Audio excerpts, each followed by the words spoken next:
Knew that I was coming cause you heard my name, but you don't know my game and never felt my pain. Can't read my brain, but you read my lips and got scared when you heard that I was coming with hits. Now don't even trip, be a man instead. Give thanks I'm alive when I should be dead. I'm in the red cause my mind's distorting. People claiming they know me, but they only know a portion. What up, America? If you're ready for President Trump to take the stage, I need everybody to stand up. I need everybody to put a fist up in the air. Everybody, get a fist up in the air. Now follow me. Say fight, fight. Say fight, fight.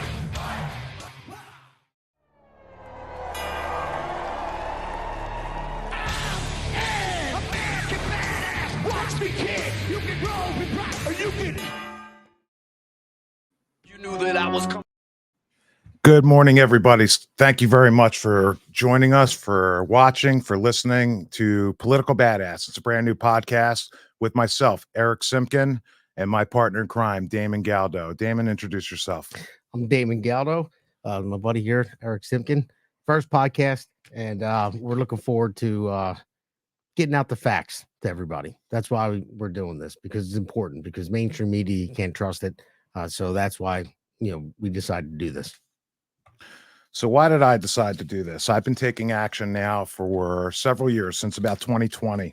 I started realizing that there is something very wrong in America, so much so I've been looking for ways back to get to America. So how did I do it?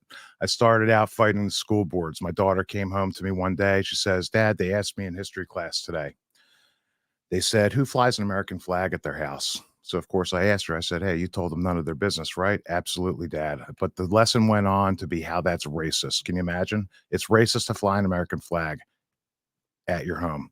And number two, why are they asking for that question to be answered by my daughter? I have no idea. But I went to that school faster than you could say racism. That problem was resolved.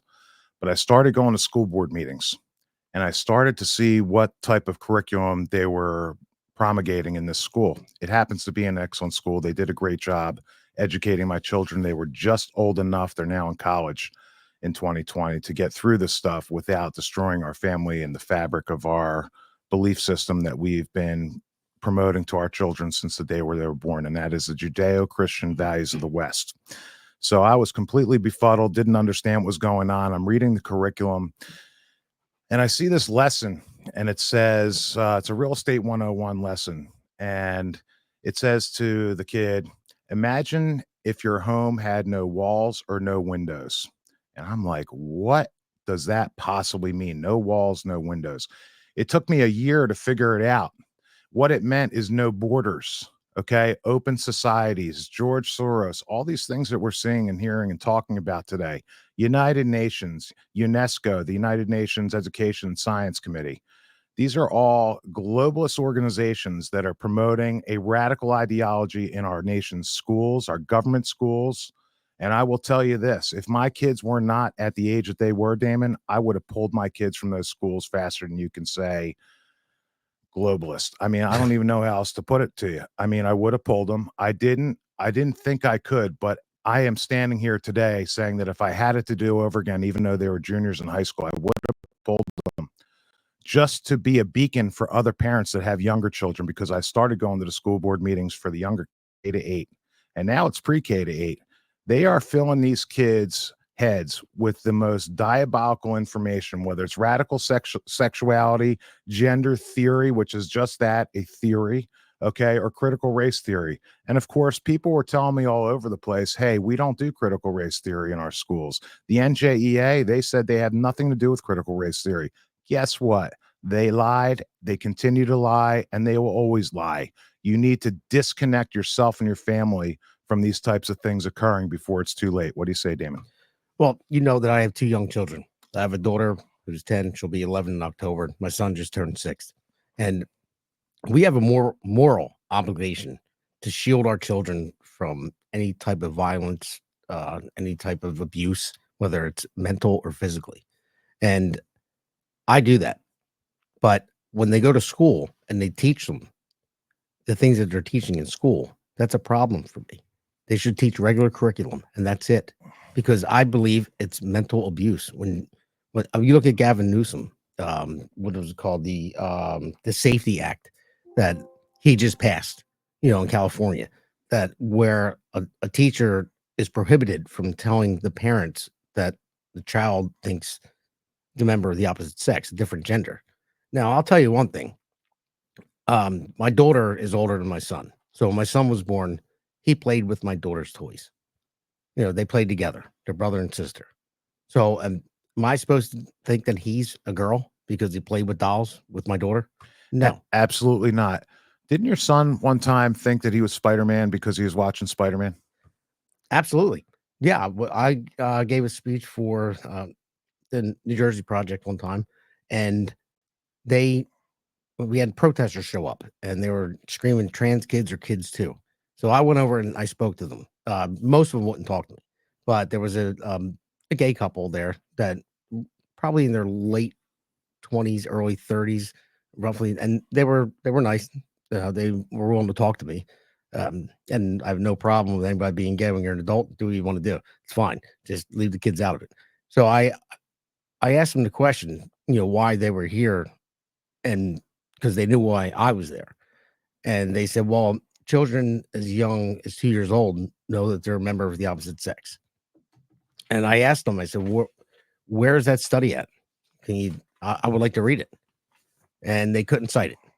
So then I told them the story. I said, well, my son and I just watched Spider-Man.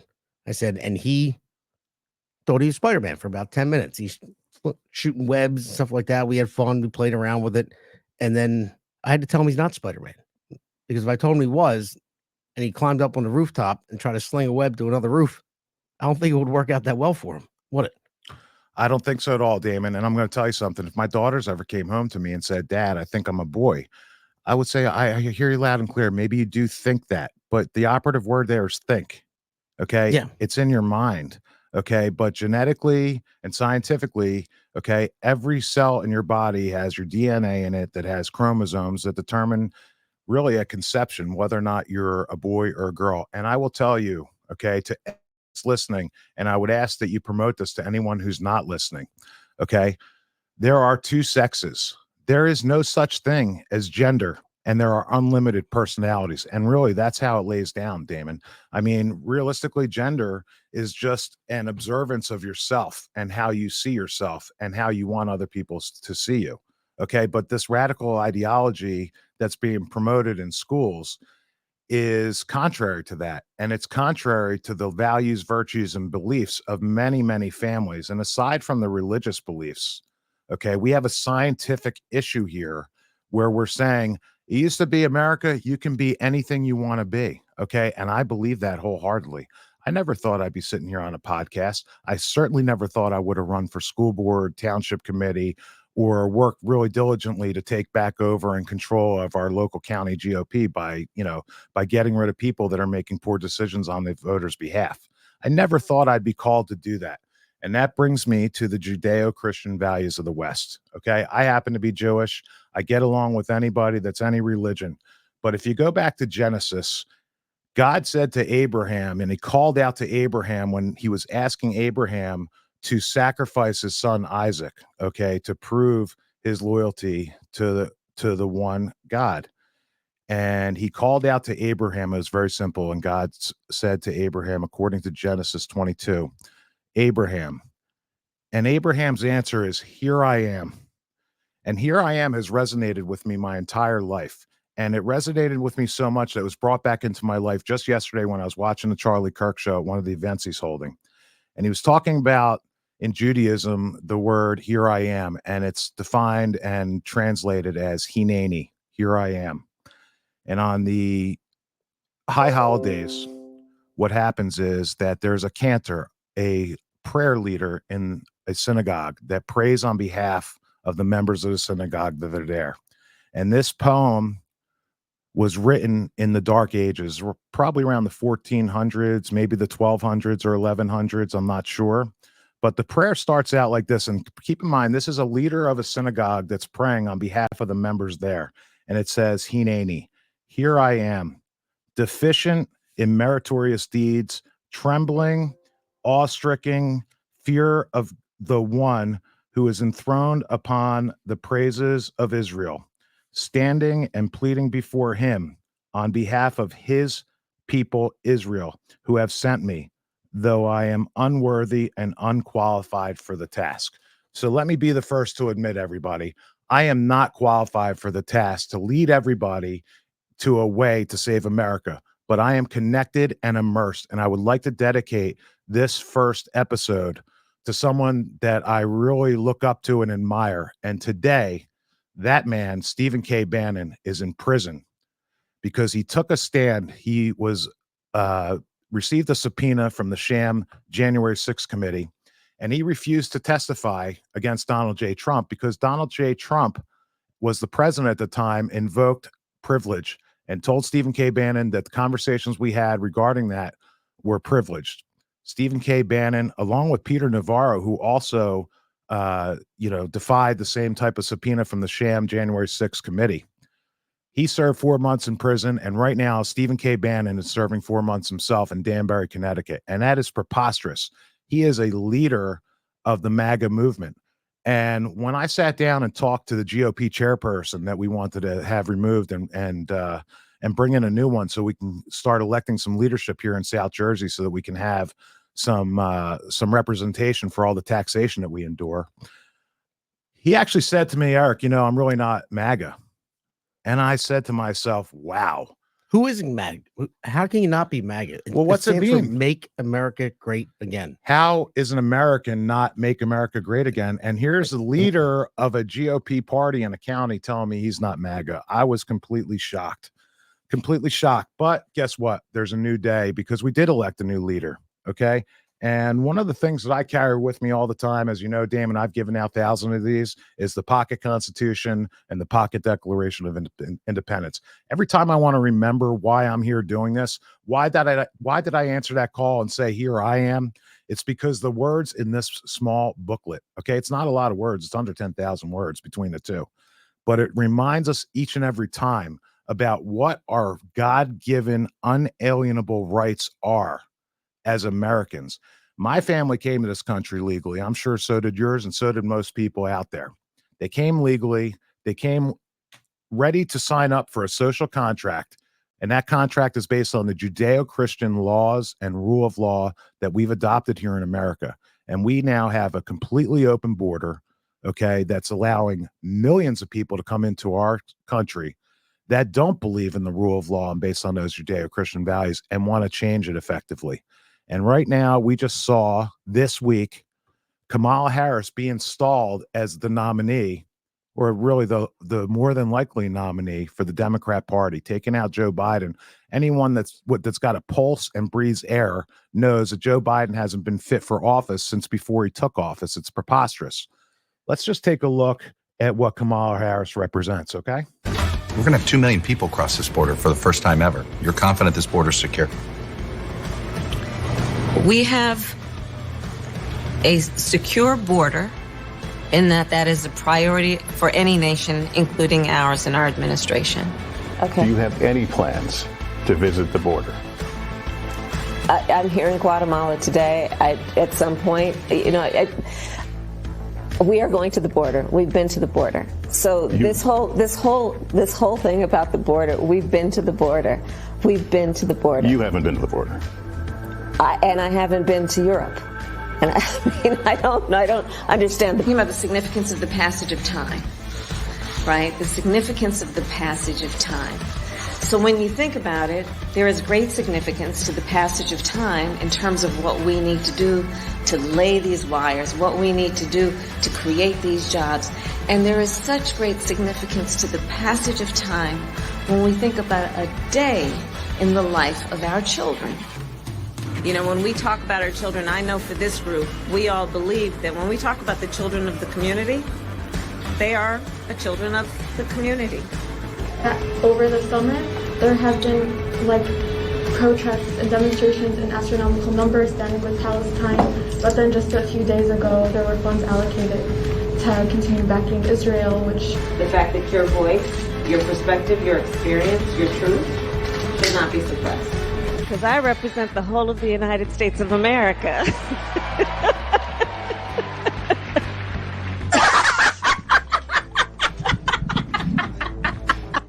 Oh my God. Okay. Doesn't Is matter. anyone out there vomiting in their mouth right now? I mean, seriously, how could you possibly walk into a voting booth or sign an early or a mail-in ballot and literally check off that box that checks off for Kamala Harris? I don't get it. I don't get it either. I mean, we're going to vote for the laughing bus lady that loves buses. Well, and only Venn because they're diagrams. yellow. She Yeah, only they're- loves yellow yeah, school only buses. yellow school I mean, buses, I've never that's right. seen a non-yellow school But bus. how do you be the leader of the free world? Somebody like that, we're talking about the children of the community because they're children of the community. I mean, okay, I get it. They are. Okay. Well, let's unpack that a little bit. Okay. Children of the community. Okay. Let's think back to Hillary Clinton. Okay. It takes a what's village. It take? Oh, a village. It takes a village to raise a family. I'm here to tell you, okay, that the best way to raise a family is a mother and a father in a household with children. You're Okay? absolutely right. You're absolutely right because a two-parent household back in, say, it was like 1940, there was 4% of single family homes, and that was 4%. That was it, because maybe there's a reason. Maybe somebody died in the war, and there was a single mother at home. Now we're at 47% single parent homes. I apologize, single parent homes, and that's a problem. And when you talk about being raised on the Judeo-Christian values, 73% of people went to church back in 1940. Now today, it's down to 40% of people that go to church. So why do you think that is, Damon? Let me ask you, why do you think less people are going to church? Do you think it has anything to do with the fact that during COVID that the churches, synagogues, and mosques were locked down and you were unable to attend them? Do you think it's because there's this radical ideology that's been infused into all of our institutions, whether it's education, learning, banking, government, churches, synagogues, etc.? I mean, what is really going on here that's making people take a step back and step away from God and those values in their daily lives? I mean, what is it that's forcing it? I mean, I find myself more drawn to those things and ideals because I'm looking for answers to try and explain why these things are happening, and then what do we need to do as a culture and as a society to stop it? I mean, what do you think's going on with people and less people being involved in their churches and synagogues? Well, I believe COVID may have something to do with it as well, because they weren't allowed to go to church, which is bullshit.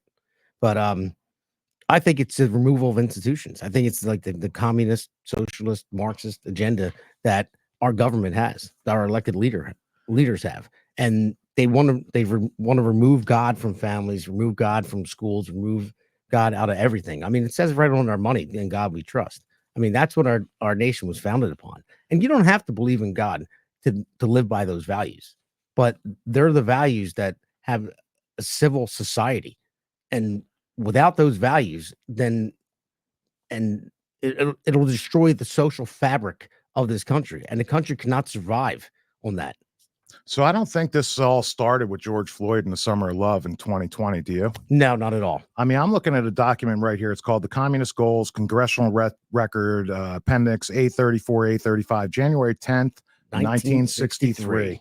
Okay, there's a member of Congress, and they're basically going through what is the communist agenda. They're trying to eradicate communism. I mean, you look at some of these things that they were trying to do in 1963. I mean, it's glaringly obvious. Gain controls of student newspapers, get control of the schools, use them as transmission belts for socialism and current communist propaganda, soften the curriculum, get control of teachers' associations, put the party line in textbook, use student riots to foment public protests against programs or organizations which are under communist attack. Is that going on right now? Is it going on right now? You tell me. I mean, go to a college campus. I mean, I have a daughter that went to Rutgers. She couldn't leave her room, the last week of school to go take her finals because all these radical lunatics are protesting. They're basically saying that they're anti-Israel. I will explain to you like this, okay, everybody that's watching and listening. The people that are protesting, that are saying they're anti-Israel or pro-Hamas, they're not anti-Israel just because they hate Jews. They may hate Jews, okay? They may be anti-Semites, but I really think it's deeper than that. They are anti-Israel because they are anti-America. Yes, they Okay. are. When you look at the book Deuteronomy, which is one of the 5 books of Moses, and it's in the King James Bible as well. One of my favorite passages from there is Deuteronomy 6:7, and thou shalt teach them diligently to thy children. Them is the word of God. That is the parents' right and responsibility and sole purpose to make sure that the values, virtues, and beliefs that were instilled in us from countless generations before us are able to be instilled into our children, future grandchildren for countless generations ahead. And the things that they're doing in school are going to put a stop to all that because they are becoming the mommy. They are becoming the daddy. They are becoming the religion. DEI, diversity, equity, and inclusion, is the Communist Manifesto of 2020 and beyond, and it needs to stop, and it needs to stop right now. There's only one thing that's going to stop it, and that is the grassroots Americans, real Americans, as Hulk Hogan would say. Okay, Trumpomaniacs running wild, right? That's what we need to have happen. Turning point action. Okay, great source of knowledge, information, literature, scorecards on your legislators, and they've got an app where you can literally sit there and pull it up. I was testing it out the other day. I made my first 15 phone calls to neighbors. It brings up the 15 most closest people that are registered Republicans or independents or unaffiliated, whatever you want to call it, and you just give them a call with a simple message. I need you to step up, vote your conscience on in November, and there's got to be a huge push for early voting. We cannot make excuses as to why we don't show up on election day. The only way to change this is to elect new officials, okay? Starting with Donald J. Trump and J.D. Vance in the White House, and from there all the way down and from the bottom up. Every school board race, we need to fill every school board ballot, okay? New Jersey, that ends the 29th, which is Monday. You got to have your school board petitions in. If there's anybody in Camden County area that needs petitions signed, okay, I will go out the rest of the day and help you get them signed so you could submit them tomorrow. If you know me, you know how to find me. If you don't, look me up. I will help you. I'll do anything I can so that I can help guide you in a direction that's going to achieve victory from the bottom up and the top down. If you can't get on to Turning Point, check out Trump Force 47. I literally got a phone call from them the other day, and they were asking me, how are you going to vote? I said, Ultra MAGA. How do you think I'm going to vote? They were laughing.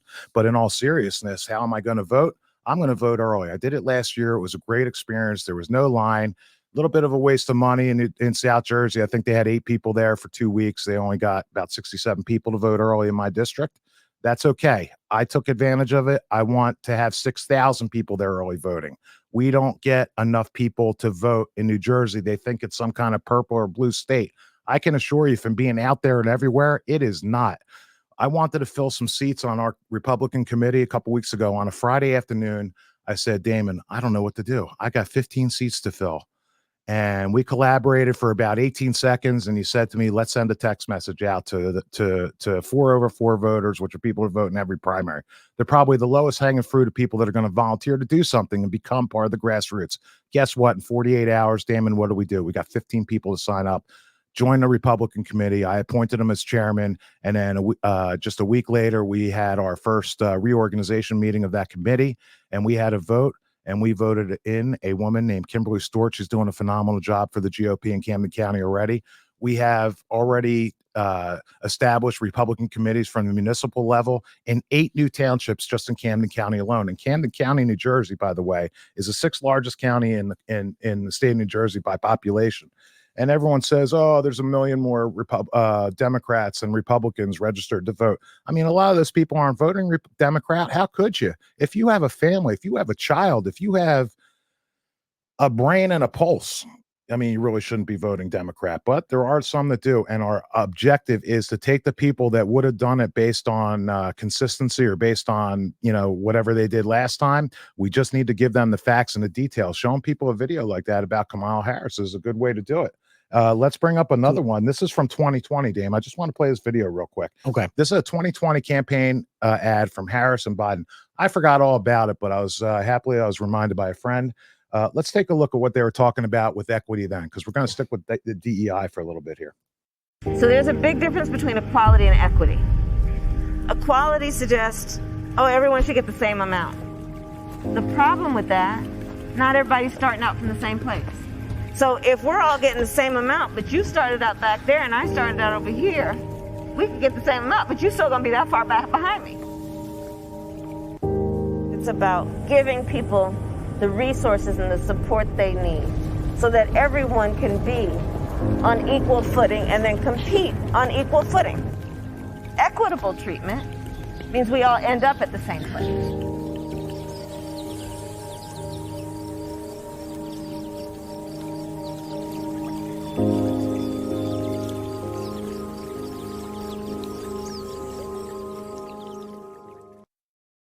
All right, I'll take this one to start off. Now, the difference between equality and equity, everyone has the chance to start off at the same place. That's equality. Equity is the equality of outcome. Now, in my business, I'm in construction. I'm a union carpenter. I'm a construction manager. If you don't produce, you get replaced. It's that simple. So if there's a guy that's not working as hard as me and he still gets paid and stays on the job, that's what equity is. Because it's going to kill it kills the entire nation and kills the entire workforce because people think that they're owed something that they didn't earn, and that's what it is. If you don't produce, you get replaced. That's my main thing. I mean that's what I've been taught my entire life by my father, my mother, and then every job that I worked at, and that's what it is. And it's about meritocracy. That's you don't get anything for free unless you need it. I get it. People go down and it's hard, and that's why they have those programs. But you can't just put the mentality in people's heads that you can just get everything for free. And I want to go back to real quick, Eric, to you were talking about the schools and stuff. I want to say I don't co-parent with the government, and that's a problem. And we've had people infiltrating our schools for a long time. And just look at it goes to the open border too. It goes to DEI. If I had to get brain surgery, would you care what the person looked like? Absolutely not. I want the best person for the job. You want the best person for the job. How about a pilot? You want to have just a pilot that identifies as something so they got the job. I mean, what do you think's going to happen? I mean, I want the pilot to land that plane. That's it. You want the very best pilot, right? I mean, you want the best doctors. Well, listen, they want to socialize medicine, Obamacare. They want to bring it back. I mean, you want to go for heart surgery and meet your heart surgeon for the first time on a table. Hi, I'm Dr. Jones. Nice to meet you, sir. I'm about to cut you open. Going to put a little valve in there. Let me ask you a question. Do you have any allergies to medication? Because that's what it's like in Canada. That's what it's like in other countries that have socialized medicine. It is really not a good direction for us at all. I mean, let's get back to this Communist Manifesto, gain control of all key positions in radio, TV, and motion pictures, control the media, right? Continue discrediting American culture by degrading all forms of artistic expression. An American communist cell was told to eliminate all good sculpture from parks and buildings, substitute shapeless, awkward, and meaningless forms. Did anyone watch the Olympics and the opening ceremony? I mean, how many more awkward, disgusting, and weird forms can you possibly have, in one location at one time? I mean, it's really pathetic. You had the table set just like Jesus in the Last Supper as depicted by Da Vinci. Okay, that's a direct attack. You had the woman or man or whatever it is in the center of that table wearing the headpiece that looks like a picture of Jesus would have the gold as if to depict that they are not just human but a godly individual or godly entity. It's disgusting. I mean, well, why push it? And then they put the blue guy on there. What's the person painted blue? Is that an attack on Hinduism? Because I believe their god, the elephant that's blue, is their most important and vital god in the Hindu religion. I don't know as much about it as I'd like to. And if anyone wants to help educate me on it, I'd be more than happy to listen. But there's an attack on that. And then you look at the white horse running through town. The four horsemen of the apocalypse. That's from Revelation 13, I believe, if I'm not mistaken, or 22. I forget which chapter. But the pale horse riding is one of the last four horsemen of the apocalypse. And then you have the golden calf, and you have some other really disgusting views. And then look at the sexuality. I mean, what does transgender have to do with the Olympics other than promoting biological males to compete in female sports? I mean, I have no idea, but all I'm telling you is that all these things, maybe individual, aren't cause for an alarm to be going off in your head. But when you compound and conflate a lot of these different items together and look at what's going on, it's scary. I mean, this is the point in time where you literally have to say, are we going to have another election? Is this the most important election of our lifetime? Every election is the most important election of our lifetime. This will be the last election of our lifetime if we don't win, and if we don't put Donald J. Trump back in the White House. What don't you like about Donald Trump? You don't like mean tweets? Sorry, not sorry. I mean, this guy standing in the breach, he took a bullet for defending what they say democracy. Oh, no, Director Ray said it could have been shrapnel.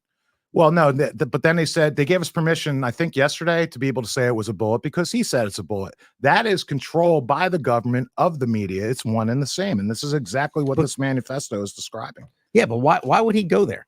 Why would Ray? He wasn't even asked the question. He just said it. Oh, we don't know the difference between if it was a bullet or shrapnel. Like, why even spark that for the people to look at? And it gives the news media things to say is that maybe he wasn't shot. Well, it doesn't matter if it was shrapnel or not. It was from a bullet. Either way. So what's the difference? Because that's what the left does. They discredit the things that the right does, and they just because they say it, they expect people to believe it. I mean, weren't you driving around during COVID? I know a lot of conservatives, a lot of Republicans that were locked up in their houses too. I mean, I don't know why. I didn't change a single thing I did during COVID. I mean, why would I? I live in America. I would ask people them just directly. I'm like, do you know we're in America, right? I don't care what they say. That's my risk. If I want to go breathe some COVID infected air and take a risk to breathe it, I mean, honestly, I'm like a horse. I don't get sick. I don't think I'm going to get sick from COVID. There are a lot of people that did and do. I've had friends that have family members. I've had friends that died from COVID. It's awful. It's terrible. If you're susceptible to that stuff, you need to stay home. But I mean, if you've got your health with you and you're willing to take that risk to go and feed your family, okay, feed your family. And we're told we can't go feed our family unless you are, what they call that, what type of worker was it where you're allowed to go do things? You know, they came up with a word for it. Essential workers, right? Okay. Anyone ever seen a movie about the Holocaust? I mean, that's what they used to call the Jews that were able to leave and go from the ghetto over to work for a day for a scrap of beef or bread. They'd call them essential workers. Well, Eric, isn't everyone excuse me, isn't everyone an essential worker when you have a family to provide for? Of course you are. And if you don't feel essential, okay, just look at your checkbook these days. Look at how much money we're spending to do the same things we did before COVID. I'm going to tell you something. I am blessed. You know, our household is stable. We make good income.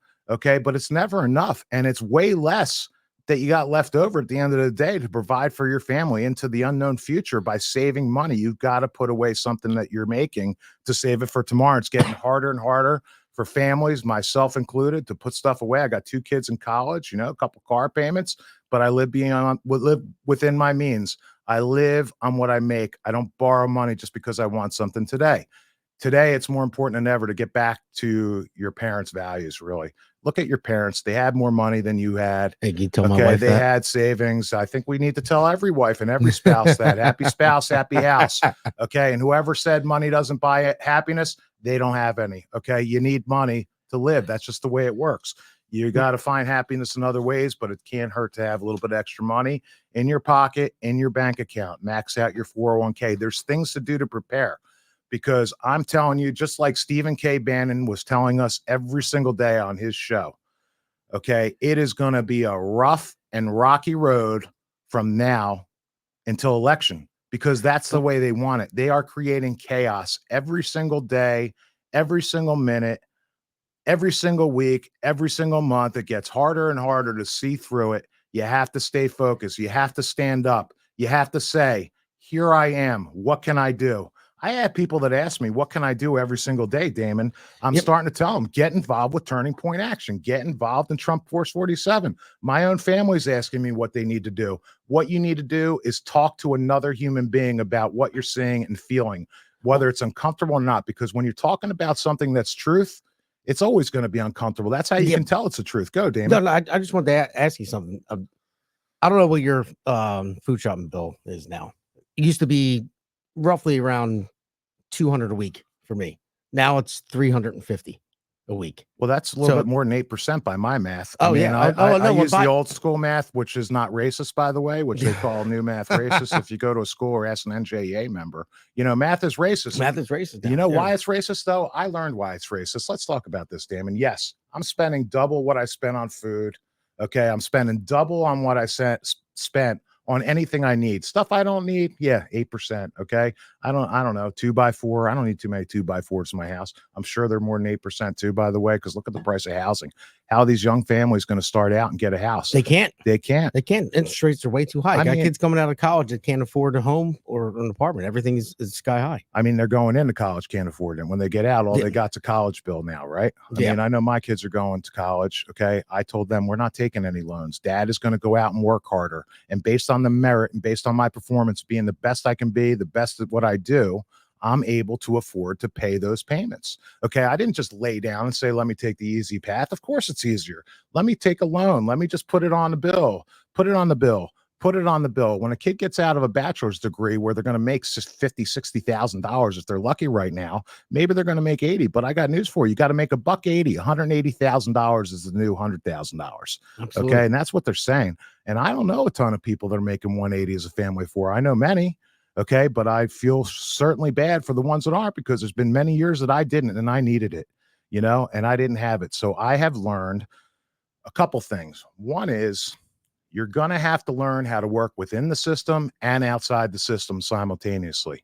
Okay. Because control of your money is coming. It's days away.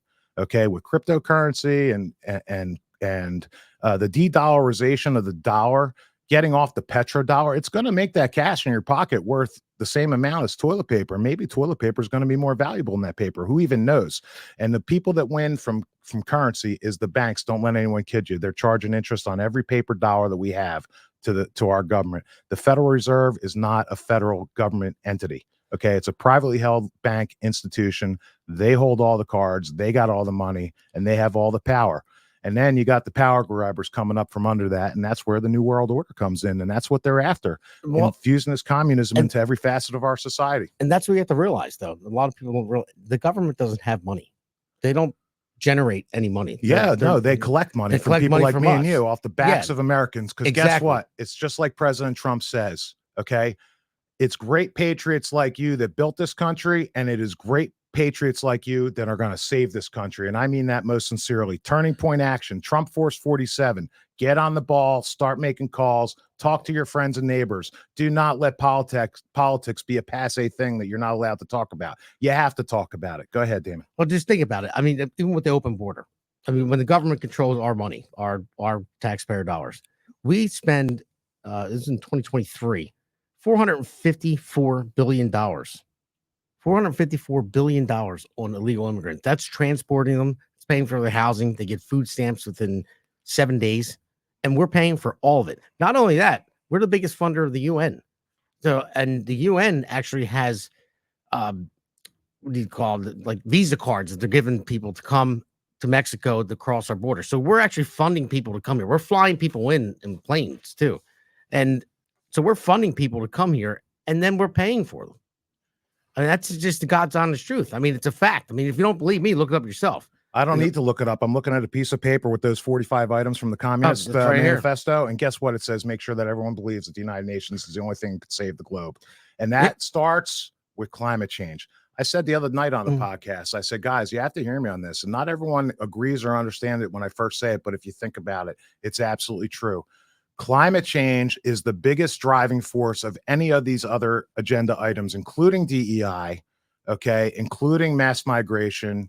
I call it illegal immigration because that's what it is. My version of DEI is deport every illegal and start from today and go backwards. Vet these people. If you can't vet them, get them out. Criminals, get them out. They're in jail, get them out. Point being is they want you to look at the United Nations as the only thing that could save this world. Let me explain to you this. I've known it since the late 90s. The United Nations is not the United Nations for America. It's a United Nation against America. What don't people get? NATO, same thing. Globalist, global agendas, UNESCO, United Nation Education Science Foundation. Okay, it doesn't take. What about UNWRA in Gaza? Okay, those employees of the UN are funding terrorism. They're taking the money from the UN. They're buying pipes and building bombs that they're firing into Israel. I mean, that's the United Nations for you. We need to drop out. And P.S. in 2017, President Donald J. Trump took us out of UNESCO and UNRWA. Okay. And in 2023, creepy, sleepy Joe Biden signed us back up, and we went big and long on the payments. We are funding a tremendous amount of money to the United Nations. It just simply needs to stop because they are not united. They're going to take up arms against us. All these illegal immigrants coming in that you see, they say, oh, these are military-aged males, military-aged males. Those aren't just words. Military-aged males. Get with it, okay? They're sending an army, and they're not sending their best. They're sending their worst out of criminals, mentally ill people, people that need the most. Venezuela, their crime is down 73% in Venezuela. Yeah, because he locked them up. He took all the gang members and they put them in a max institution, supermax prison where they're never going to see the light of day again. And that's where criminals belong. They're releasing them out of prisons. Well, now they're releasing them. They're sending them to our border, right? Like, okay, yeah. Oh, Venezuela, you're right. And it's happening from all over the world. I mean, how many people are coming from the Republic of China? I mean, that's our enemy. That's where I mean, they're a huge enemy. And people don't realize that they're flying spy balloons over our country. And that's okay. Because Joe Biden is a weak president. This administration is the weakest administration I've ever seen in my lifetime. I mean, China's about to make a move right now. I mean, they're going to go in because they need that microchip control for AI. If that happens, if AI borders, hold on one second, Damon. Borders are Kamala Harris. The not borders are that she is the borders are. She's also the AI czar. Oh, okay. She doesn't know anything about intelligence. How's she going to know anything about artificial intelligence? I mean, her whole being is artificial. I mean, look at her. Maybe she is an expert in artificial intelligence, but I can tell you this about AI. AI is going to require more energy than the earth can produce. Okay. There's that. So climate is directly tied to AI. Climate's also directly tied to mass migration or illegal immigration because they blame it on climate, right? A lot of people are leaving because of the heat. It's too hot. Hey, listen, people, if you can't take the heat, get out of the oven, right? No, the only thing about this whole climate change BS, if it's going to raise 1 degree in the next 100 years, the best thing about humans, they know how to adapt. We can adapt to a 1 degree temperature. So they're pushing it as a form of control because it's a government form of control. And they want to make you do, want to get rid of your gas stoves. They want to make you drive an electric car. We just spent billions of dollars on charging stations. How many did they put in? 8. That's only $1 billion per charging station. Not a bad number. Here's the problem. And they don't work. How many of those had the little copper lines cut off at from criminals that are looking to steal the copper and sell it as scrap? I mean, who even knows? That's happened now. What are they going to steal next when you're plugging in your Tesla? There's not much else to steal besides the copper. They're coming for you, sisters and brothers. Even Elon Musk, the biggest manufacturer of electric cars, he's offered to give $45 million a month to Donald Trump for ballot harvesting and stuff like that, because he knows the Democrats are going to do that and try to cheat again. And he is the biggest manufacturer of electric cars. And he even realizes it, that we still need to drill for oil. We have, as Trump always says, liquid gold under our feet. We have to drill for it. We could be energy independent. And just look at it this way. We're funding Ukraine in a war against Russia. So when Biden got in, he shut down the Keystone Pipeline. Not only that, but he also promoted the other pipeline coming from Russia to Germany, right? Yeah, and then blew it up.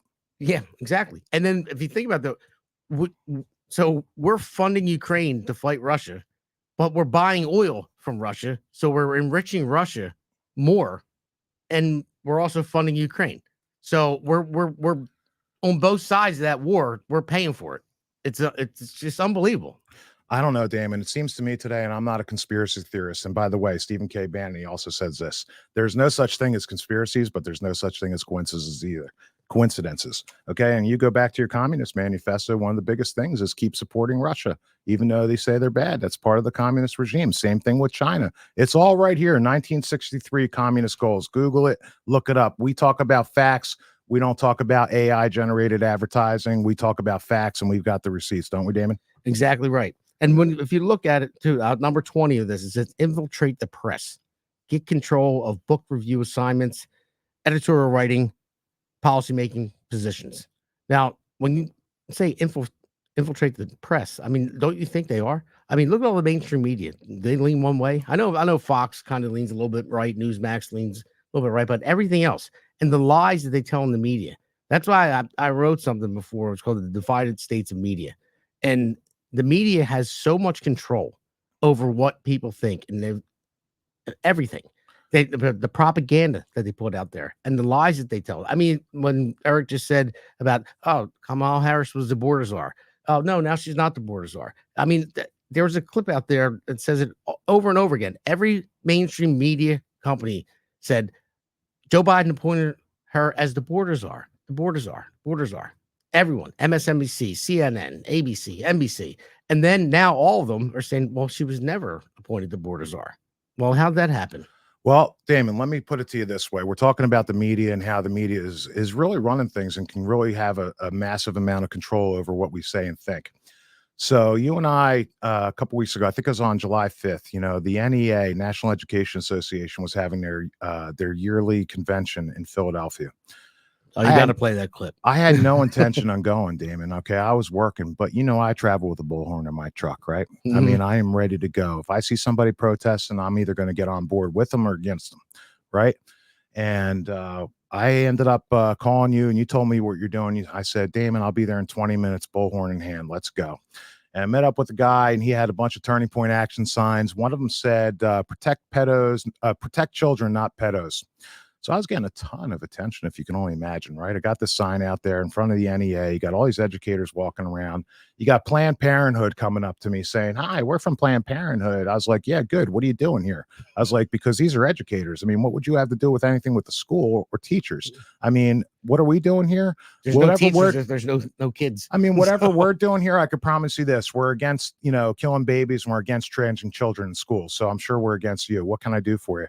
And she went to go try and call her Antifa friends, remember? And she's like, I'm going to call some friends. I was like, before you call them, you should find your permit, because I got one and here it is. And if you come, you better have to explain to the 5-0 what you're doing on my corner, lady. Right. And she wasn't too happy about it. They don't like being interviewed on camera either. No, they don't. To this guy at the end. You got to play that. So let me set this clip up for you. So me and Damon are out there. I'm sitting there with the bullhorn saying that parents have the ultimate right to say how their children are raised in public schools. Take anything that's controversial out of public schools. The NEA is not elected. They have no right to say what's taught and how in our public schools. Meanwhile, during that conference, you see a few days later, they broadcast the president of the NEA talking like she's some kind of maniacal devil type woman. And we're out there protesting it, right? So this guy comes up to me and he says, so your sign says protect kids, not pedos. Are you saying educators are pedos? And before I started videoing him, I said, listen, my friend, I said, if the shoe fits, wear it, right? I mean, that goes along in life, pretty much anything. I said, no, I don't think all educators are, but I said, they're teaching a lot of crazy stuff with sexualization and indoctrination of kids. Hey, do you mind if I interview you real quick? I'm going to record this. He said, sure, go ahead. Let's see what he had to say. Go ahead. Tell us your thoughts. Yeah, Trump's a rapist. He's a rapist. Were you there? Were you witness to something? Were you witnessing something? I trust the women that said he's a rapist. Really? So you trust the fact that Jean Carroll said in a post interview? Oh, who? Who else? I think there was 27 women. 27? Oh, interesting. Where are you getting your news from? Where do you get your news?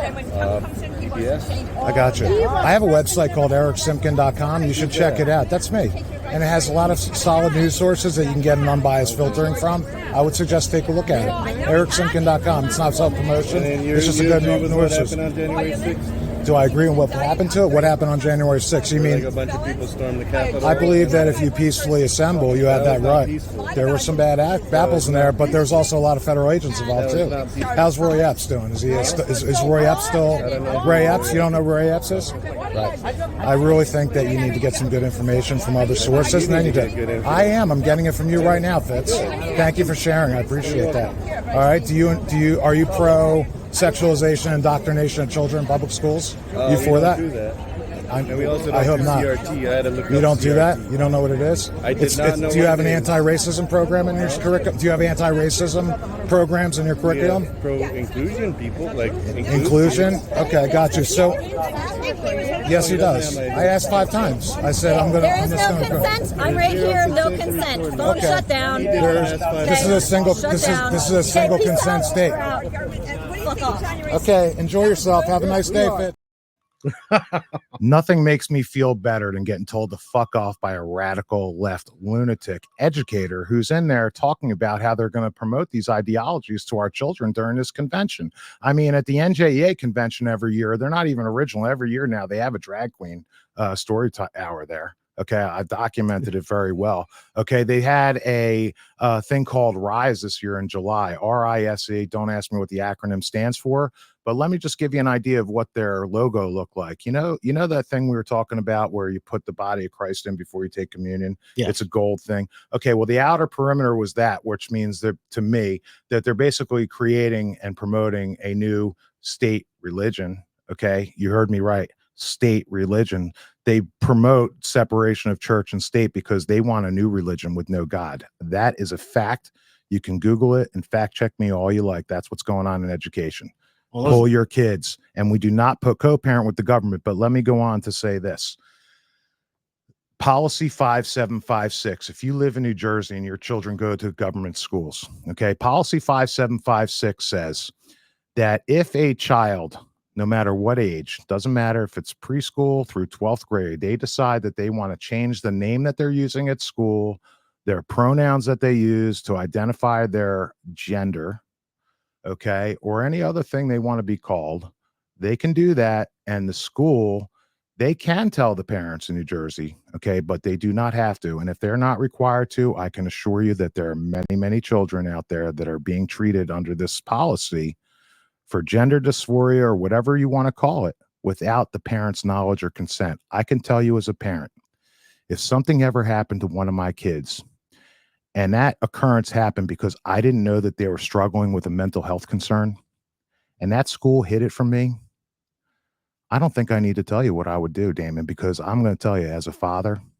I would do anything for my children. And I mean anything. And if someone, that would be a direct Eric, I would inflict of pain to my family, and someone would feel pain. And I'm not threatening anybody physically. I'm just telling you, you wouldn't want to be in my way.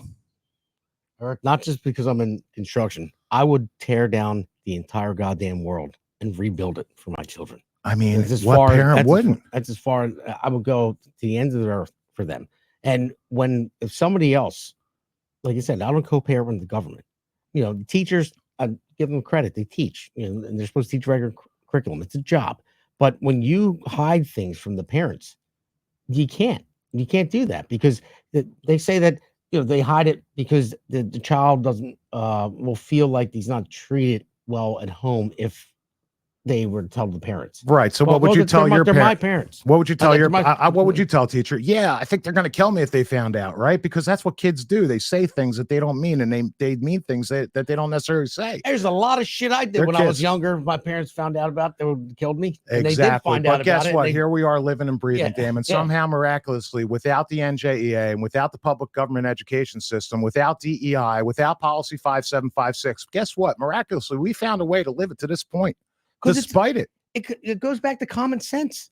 It's just common sense. Common sense means something to me and you, but when you have the opposite happening, it's like, then are these people saying that this is common sense? I mean, if you are, I'd love for you to reach out to me and explain to me how it is. Maybe there is something I need to learn. Maybe I'm totally off. Maybe you're right.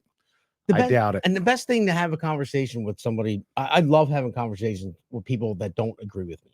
And the reason why, because always, maybe you could teach me something. Maybe I can teach you something. That's the whole point of having a conversation.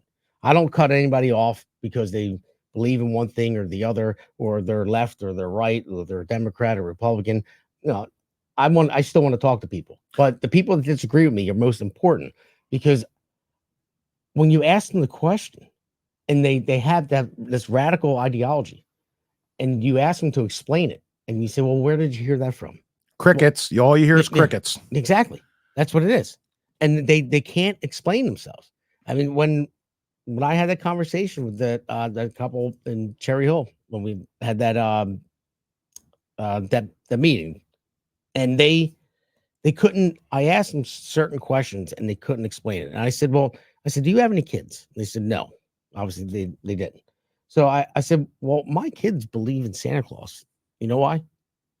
Because I tell them that Santa Claus is real. They believe in Tooth Fairy because I tell them Tooth Fairy is real. Now, as they get older, they're not going to do that. But and a lot of it has to do with the parents too. So parents need to stand up. They need to realize what's going on in the schools. And it's not every teacher. I don't want to bash every teacher because there's a lot of good teachers out there. But it's just the curriculum that they're pushing, that this far left is pushing. They're pushing everything. I mean, this country is going to shit. I mean, just think about it. I mean, even go back to the other day when they had that the protest in Union Station. They ripped down 3 American flags on live TV, burned them, screamed Allahu Akbar, burned that shit, and they burned our flag on live TV. And they raised Palestinian flags. They had Iranian flags. They had ISIS flags. They had Hamas flags. Like, at what point are people going to wake up and say, you know what? Our culture is getting removed from this country. And all the people that are in this country illegally, they hate the country. And we're being infiltrated. And then we're also having our kids indoctrinated by far left teachers and putting stuff in their brain and thinking that it's okay. Now, I don't know if anybody else saw the videos from October 7th. Now, they are videos that I saw that I can't unsee. It's unbelievable. It's the most disgusting thing I've ever seen in my life. I mean, the rape women, and people say, oh, well, there's casualties of war. You know, no, there was no war. They came in and they kidnapped people. They murdered people. I mean, who parachutes in and shoots a bunch of high school kids at a concert? And so I went and saw that movie Nova. Okay, this was I don't know, 1,400 kids or so, maybe 3,000 kids actually, that were there at a music festival. Okay, I will tell you that in that part of Israel, when you hear the word kibbutz, it's a communal living type of scenario. They are Jewish people. They live on this kibbutz as a community. They all work together. They actually do raise their children like a village. So it's pretty much the most leftist type of area that you could possibly have in Israel. And there was no discrimination against conservatives in that. They were killed simply because they're Jews. And they would do the same thing to us simply because we're Americans. And that's what I keep telling you. What we need to do is go back to our Communist Manifesto here, because it tells you belittle all forms of American culture, discourage the teaching of American history on the ground that it was only a minor part of the big picture, give more emphasis to Russian history since the communists took over, support any socialist movement to give centralized control over every part of the cultural, education, social agencies, welfare programs, mental health clinics, etc. What this means, ladies and gentlemen, divide and conquer. That is the communist socialist way. And there's only one difference between communism and socialism, because it all leads to the same place, which is little for everybody. And that is how they take control, whether it's violent or not. If it's violent, it's communism. If it's not violent, it's socialism. We are guaranteed in our founding documents in America something called domestic tranquility. And what that meant is that the federal government, one of their main roles is to ensure that Americans are able to live freely and in peace, and that there are never times where there are outcries so badly in protests that they become violent. And these are the exact same things that we're seeing occur today. And that just reminds me of the beginning phrases of the Declaration of Independence. And I read them to you the other day, Damon. I'm going to read them to you now. When in the course of human events, it becomes necessary for one people to dissolve the political bands which have connected them with one another, and to assume among the powers of the earth the separate and equal separation to which the laws of nature and nature's God entitled them, a decent respect to opinions of mankind requires that they should declare the causes which impel them to the separation. This is what we were talking about when we separated ourselves from England. And this is what we're talking about today. What's that separation going to look like? Hopefully all that it looks like is an election of President Donald J. Trump. And I hope it doesn't look like anything more or worse than that. But I know this. I am prepared to answer the call. Here I am, America. I am ready to stand up, and I am ready to stand up for your families and mine.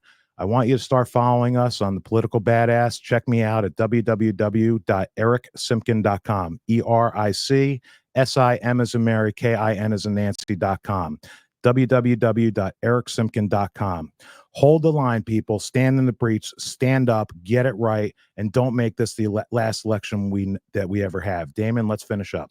Yeah, we got to wrap up here. But yes, Eric, I'm 100% with you. I've said it multiple times already. I'm in construction. I love my job. I love what I do for a living. I never thought I would get involved in politics. I always followed it very closely until I had my children. And once I seen what was going on, I never in my life thought I would run for Congress. And I ran for Congress on a whim out of nowhere. I didn't know what I was doing. I didn't know how to do it. But I figured it out, and I had a great team behind me. A lot of people came out of the woodwork, and they just supported me because they wanted something different. They wanted to change. And it's contagious.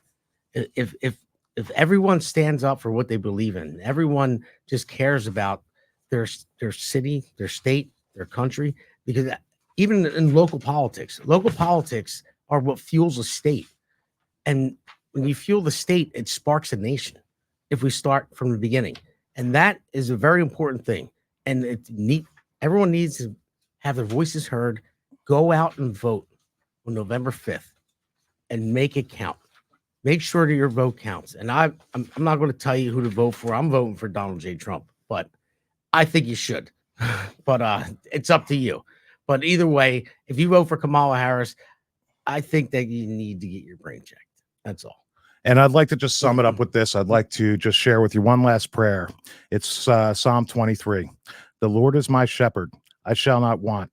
He causes me to lie down in green pastures. He leads me beside still waters. He restores my soul. He leads me in a path of righteousness for his name's sake.